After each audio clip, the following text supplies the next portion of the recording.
Dagdagan natin. Bangus pizza.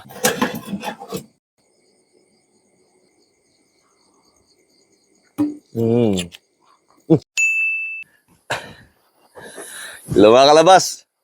Bangus. Pwede nyo rin subukan. Tara, bangus pizza.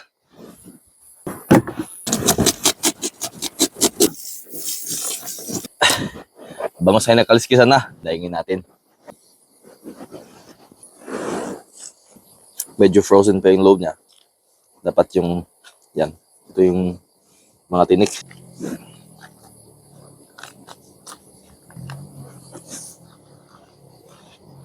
Mga kalabas, natanggal natin yung pinaka-backbone niya.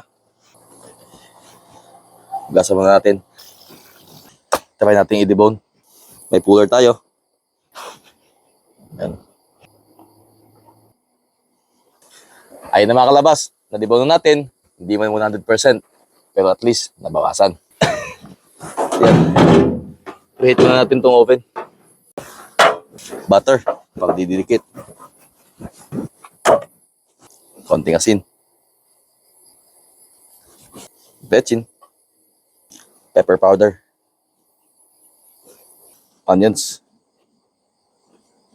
Bell pepper. Bacon strips. Pinaka-importante, cheese. Ang hirap. Dagdagan natin. Ayun na kalabas, bangus pizza, cheese, hindi tinipid. Tara, salang natin.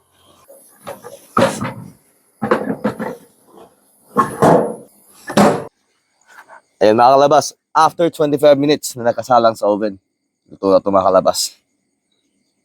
Tanggalin natin.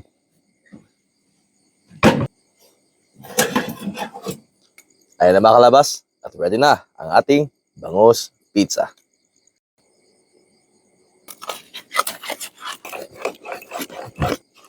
Tikman natin mga kalabas. May sauce na rin tayo.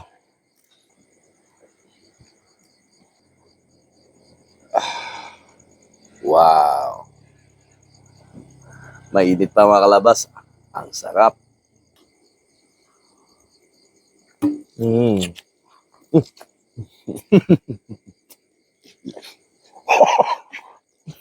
Oh! Masarap sana mga kalabas. Masyadong mainit nga lang. At may mga tinik-tinik pa. Pero, isa pa.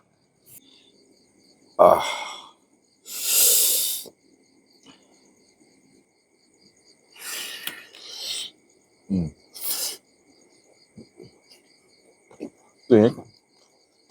Ayan mga kalabas.